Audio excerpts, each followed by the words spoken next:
नमस्कार, मैं हिमांशी अरोड़ा। स्वागत है आप सभी का जस्ट इंडिया में। चलिए रुक करते हैं आज की खास खबरों की।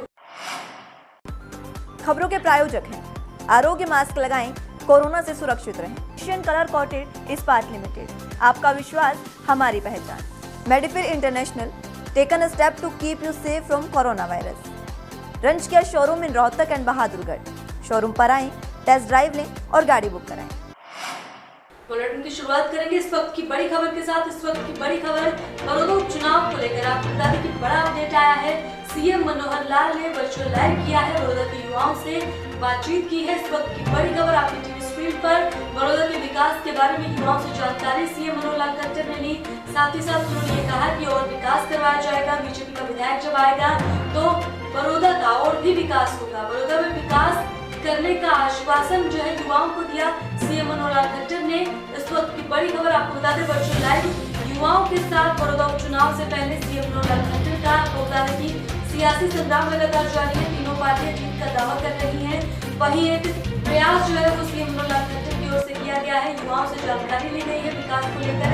जो तमाम वादे बीजेपी सरकार ने किए हैं उन पर कितना खरी उतरी है बीजेपी सरकार, ये युवाओं से जाना है। इस वक्त बड़ी खबर सीएम मनोहर लाल खट्टर ने वर्चुअल लाइव किया है, युवाओं से बातचीत की है, साथ ही साथ और विकास का भरोसा दिखाया है।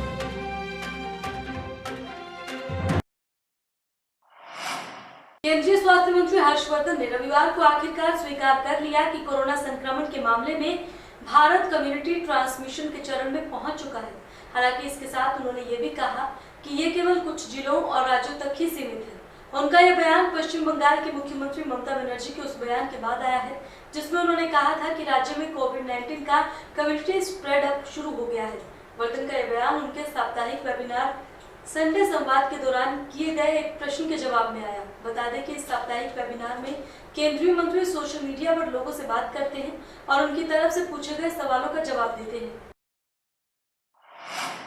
आज जिला जींद मुख्यालय पर एफपीओ का राज्य स्तरीय कार्यक्रम का आयोजन हुआ जिसमें मुख्य अतिथि के तौर पर कृषि मंत्री जेपी दलाल और मुख्य वक्ता के तौर पर बीजेपी प्रदेश अध्यक्ष ओपी धनखड़ ने शिरकत की और प्रदेश भर में आए एफपीओ ने इस आयोजन में भाग लिया। इस अवसर पर कृषि मंत्री जयप्रकाश दलाल ने कहा कि देश बदल रहा है और कृषि में नवीनतम नीतियां आ रही हैं। उन्होंने बताया कि प्रदेश भर में 486 एफपीओ बनाए गए हैं जिनके माध्यम से किसान अपने उत्पाद को बेच सकते हैं। प्रदेश में 500 एफपीए का लक्ष्य निर्धारित किया गया था। वहीं इस अवसर पर बेहतरीन कार्य करने वाले एफपीओ को सम्मानित भी किया गया। ओपी धनखड़ ने इस दौरान कहा कि किसानों को मार्केट और फसल प्रबंधन के बारे में जानकारी होना आवश्यक है।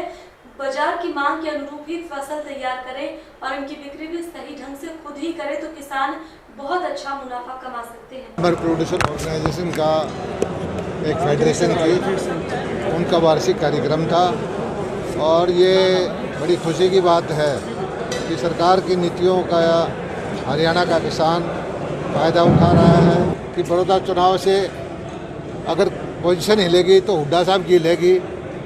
नुकसान होगा, फ़ायदा होगा तो बड़ौदा वासियों को होगा, हिलने वाला कुछ नहीं है। और ये जो हुड्डा साहब की पोजीशन ज़रूर हिल जाएगी क्योंकि टिकट के मामले में ही जिस तरह से शैलजा और सुरजेवाला जी ने लगड़ी मारी है, हुड्डा साहब ने उनकी राज्यसभा की टिकट कटवाई थी शैलजा जी की, उन्होंने बदला ले लिया है। और कांग्रेस को हराने के लिए किसी और की ज़रूरत नहीं होती, कांग्रेस को कांग्रेसी नेता ही हरा देते हैं। ये जो एफपीओ से जुड़े हुए किसान हैं उनकी फेडरेशन हर किसान ने आज अपना वार्षिक सम्मेलन किया है। मैं ऐसे सारे किसानों को बधाई देता हूँ। ये सब लोग डायरेक्ट मार्केटिंग करते हैं और जो 3 विधेयक आए हैं वो इन्हीं किसानों के लिए आए हैं जो डायरेक्ट मार्केटिंग करना चाहते हैं, क्योंकि इनको पता है कि 6 महीने में जो एक फसल से आमदनी होती है, अगर किसान खुद इसकी बिक्री कर लेता है तो वो आमदनी और उसकी डबल हो जाती है।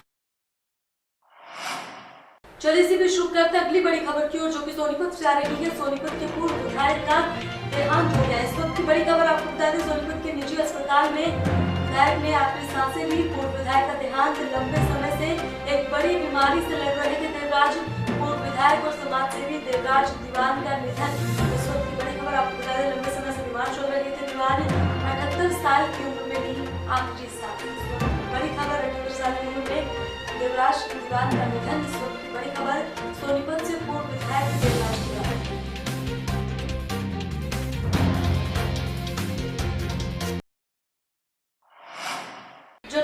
पार्टी ने अपने संगठन को राष्ट्रीय स्तर पर मजबूत करने और दिल्ली में प्रदेश के लोगों की जन समस्याएं सुनने के लिए पार्टी के केंद्रीय कार्यालय को स्थापित किया है। रविवार को पार्टी के वरिष्ठ नेताओं ने दिल्ली साउथ एवेन्यू स्थित नए कार्यालय में पूर्ण विधि पूर्वक हवन पूजन करवाया और कार्यालय की शुरुआत की। बता दें कि जेजेपी हरियाणा में गठबंधन सरकार की सहयोगी पार्टी है। साल 2018 में फरल के फल्गु मेले में श्रद्धालुओं के लिए दवाओं की खरीद में हुए हेरफेर के मामले में आयुष महानिदेशक ने रिटायर्ड जिला आयुर्वेदिक अधिकारी और उनके कार्यालय के 2 कर्मचारियों को भी कर्तव्यों में कोताही और लापरवाही बरतने के आरोप में हरियाणा सिविल सेवाएं दंड एवं अपील नियमावली की धारा 8 के तहत चार्जशीट किया है। बता दें कि साल 2018 में फरल के फल्गु मेले में श्रद्धालुओं के लिए आयुष विभाग द्वारा 1.5 लाख की दवाइयां अंबाला और कैथल की फर्मों से खरीदी गई थी। इन दवाओं के संबंध में आरटीआई से हासिल जानकारी में गड़बड़ी का खुलासा हुआ था। आरटीआई कार्यकर्ता जयपाल रसूलपुर ने बताया कि उन्हें पता चला था कि 104 रुपए की दवा 136 रुपए में खरीदी गई थी। उसने इस मामले की शिकायत सीएम विंडो में की थी। तत्कालीन डीसी द्वारा की गई जांच में आरोप सही पाए गए थे, लेकिन 1 साल तक मामले में कोई कार्रवाई नहीं हुई। इसके बाद इसकी शिकायत लोकायुक्त हरियाणा को की गई। लोकायुक्त का नोटिस आने के बाद अब आयुष महानिदेशक ने रिटायर्ड जिला आयुर्वेदिक अधिकारी डॉक्टर पूनम वालिया और उनके कार्यालय के 2 अन्य कर्मचारियों को भी अपने कर्तव्यों में कोताही और लापरवाही बरतने के आरोप में चार्जशीट किया गया है। टोन सिर्फ दवाइयाँ वो 136 रुपये में खरीदी गई थी, जिसकी मैंने उसके बाद सीएम विंडो में शिकायत की। सीएम विंडो में शिकायत करने के बाद जिसकी जांच डॉक्टर प्रियंका सोनी, उस समय तत्काल उपायुक्त महोदय कैथल थी, उन्होंने इसकी जांच की, जिसकी जांच में मेरे द्वारा लगाए गए आरोप सही पाए गए और डॉक्टर प्रियंका सोनी ने, जो कैथल की डीसी थी, उन्होंने इस जांच में उनको दोषी मानते हुए इसकी जो सिफारिश इनके विभाग को की कि जो डॉक्टर हैं इन्होंने ऐसे लापरवाही बरते, इनके खिलाफ विभागीय अनुशासनिक कार्रवाई अमल में लाई जाए। चलिए इसी बीच शुरू करते हैं अगली बड़ी खबर की ओर, जो कि करनाल से आ रही है। एक ही घर में मिली 2 लाशें। इस वक्त बड़ी खबर आपको बता दें, दोनों रिश्तेदारों की धारदार हथियार से हत्या की गई है। मृतकों के शवों पर चोट के निशान पाए गए हैं। आनंद विहार इलाके का ये पूरा मामला है। इस वक्त की बड़ी खबर, पड़ोस के लोगों ने पुलिस को सूचना दी, जिसके बाद पुलिस मौके पर पहुंची। फिलहाल पुलिस पूरे मामले की छानबीन में जुटी है। इस वक्त की ये बड़ी खबर आपकी टीवी स्क्रीन पर तस्वीरें आप देख सकते हैं। इस वक्त की बड़ी खबर करनाल से, जहां पर एक ही घर में 2 लाशें मिली है। पूरे इलाके में सनसनी फैल गई है। आपको बता दें कि तेजधार हथियार से हत्या की गई है। मृतकों के शव पर काफी चोट के निशान थे। लहूलुहान शव मिले हैं। पुलिस फिलहाल पूरे मामले की छानबीन में जुटी है। भवानीखेड़ा में रविवार को लड़कियों की प्रथम नेशनल स्टाइल कबड्डी प्रतियोगिता का आयोजन किया गया, जिसमें भवानीखेड़ा के आसपास के क्षेत्रों से लड़कियों की टीमों ने इसमें बढ़ चढ़कर हिस्सा लिया और अपने हुनर का दम दिखाया। इस दौरान खिलाड़ी निशा ने बताया कि हमारे जीवन में खेलों का बड़ा ही महत्व है, जिसमें कि खिलाड़ियों को अपने हुनर का दिखाने का अवसर मिलता है और देश विदेश में अपने गांव और देश का नाम ऊंचा करने का भी मौका मिलता है। आज हमारे जीवन में खेलों का बहुत महत्व है। खिलाड़ियों को भी ऐसे आयोजनों में बढ़ चढ़ कर भाग लेना चाहिए, अपने हुनर का प्रदर्शन कर देश का नाम ऊंचा करना चाहिए। रोहतक में विश्व हिंदू संघर्ष समिति और हम आप रोहतक में विश्व हिंदू संघर्ष समिति और हम और आप सोशल वेलफेयर सोसाइटी के संयुक्त तत्वाधान में आज रक्तदान शिविर का आयोजन किया गया। गांधी कैंप चाउमीन चौक, क्या है ये, गांधी कैंप चाउमीन चौक पर पढ़ने का मौका नहीं मिलता था, लेकिन जब से लड़कियों ने खेलों में आने लगी आगे, तब से सभी लड़कियों को आगे बढ़ने का मौका मिल रहा है। तो इससे सभी लड़कियां अपने राष्ट्रीय या अंतर्राष्ट्रीय स्तर पर अपना नाम कर रही है, जिससे हमारे देश का भी नाम रोशन हो रहा है। जो द्वारका कबड्डी अकेडमी द्वारा मैच करवाएं, इसमें लगभग 40 से 45 टीम आई लड़कियों का, और हम लड़कियों को इतनी मेहनत करवा के इतना सम्मान दिलाना चाहते हैं कि वो अपना हक अपने पसीने से मेहनत करके अपना हक ले लें।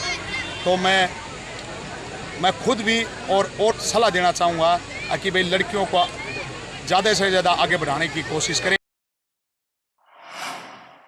रोहतक में विश्व हिंदू संघर्ष समिति और हम और आप सोशल वेलफेयर सोसाइटी के संयुक्त तत्वाधान में आज रक्तदान शिविर का आयोजन किया गया।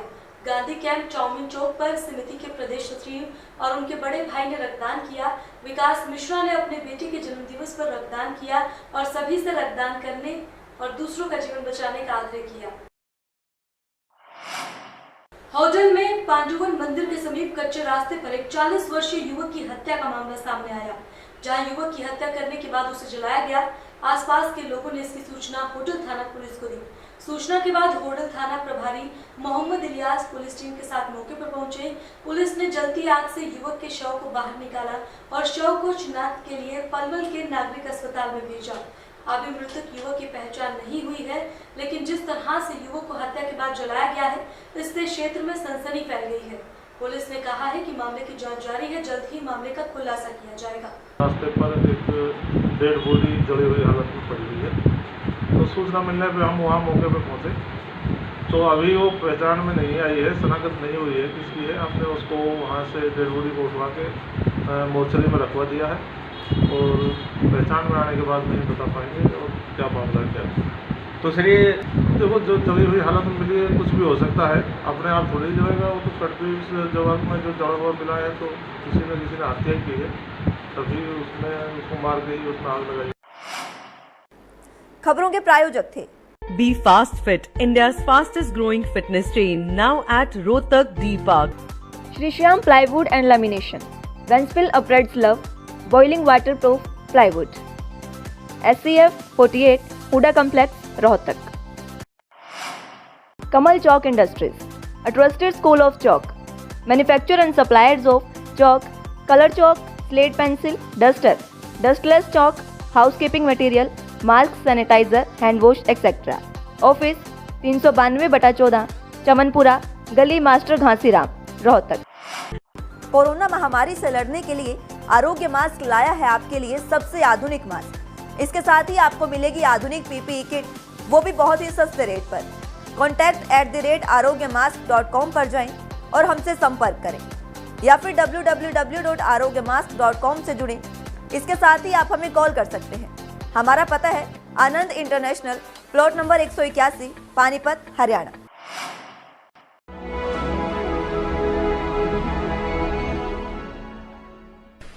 चाचा, आपने नया घर बनवाया है तो घर की छत पर कौन सी शीट लगवाई है?